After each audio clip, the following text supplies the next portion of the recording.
भूमि चाहिए। जल की थोड़ी बामन की ले लो।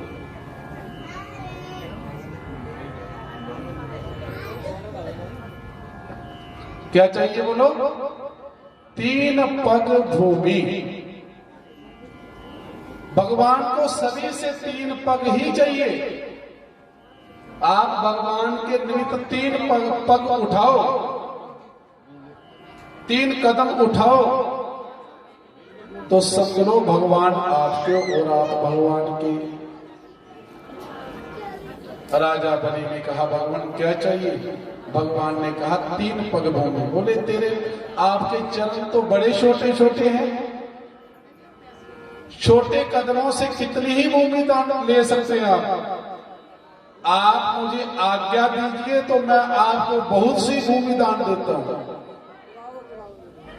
भगवान ने कहा नहीं, मुझे बहुत भूमि की अभिलाषा नहीं है, क्योंकि ब्राह्मण कभी लालची।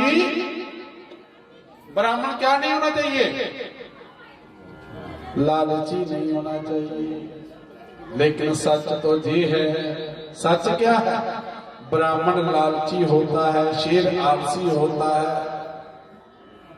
और सर्प जो होता है ना वो भवीत होता है, डरता है, डरपोक होता है। यदि ये 3 लोग अपने दोष को छोड़ दें तो संसार में सारा संसार इनके आगे झुक जाता है। ब्राह्मण लोभ को छोड़े, शेर अपने आलस को छोड़े, और सांप जो होता है ना जिससे हम डरते हैं, वास्तव में सांप हमें क्यों डरता है? क्योंकि हम सांप से डरते हैं।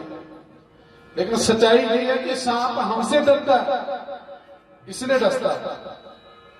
सांप जो होता है वो डरपोक होता है, शेर आलसी होता है, ब्राह्मण लालची होता है। ये सिद्धांत है। भगवान ने कहा ब्राह्मण लालची नहीं होना चाहिए, इसलिए मुझे 3 पग ही भूमि दे दो। तो भगवान ने कहा अच्छा महाराज, तो आपके पग क्यों, मेरे पग ले लो, थोड़ी ज्यादा आ जाए। भगवान ने बोला नहीं महाराज, मुझे केवल अपने ही चरणों से 3 पग भूमि चाहिए, जिसमें मैं सो सकूं और बैठ सकूं, भजन कर सकूं। तो भगवान ने जो ही भिक्षा ये मांगा, वरदान मांगा, तो शुक्राचार्य ने कहा नहीं नहीं नहीं नहीं, इसको मत देना, क्योंकि ये कोई ब्राह्मण श्रामण, ये ब्राह्मण नहीं है, विप्रशित्र नहीं है, ये तो भगवान नारायण है, जो देवताओं के काज को सिद्ध करने के लिए तेरे सामने ब्राह्मण वेश में खड़े हैं। राजा ने कहा गुरुजी, दाता एक राम। दुनिया के दाता कितने बोलो? एक राम। सारी दुनिया का दाता एक राम है। आज वही दाता मेरे द्वार पर भिक्षुक बनकर खड़ा है और आप बोलते हो मत दो। गुरुजी मैं तो दूंगा।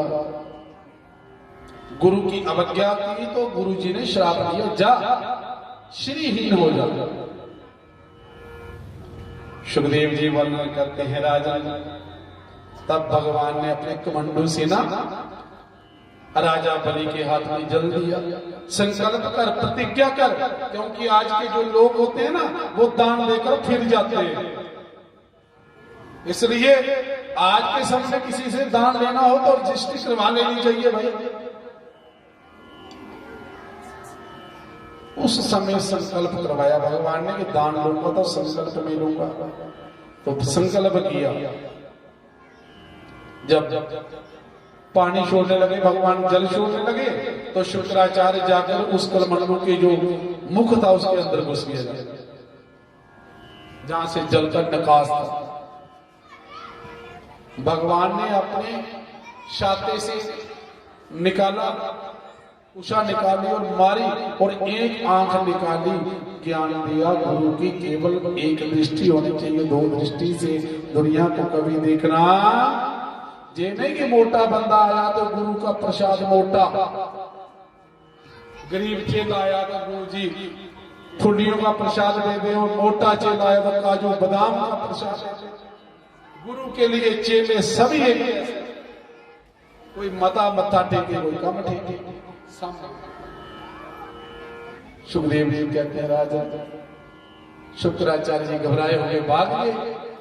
भगवान बामन को जब 3 पग भूमि संकट कर कर दान दिया तो तब भगवान श्री बामन जी ने अपने उस छोटे से नन्हे से प्यारे से स्वरूप से विराट पुरुष का रूप धारण कर लिया।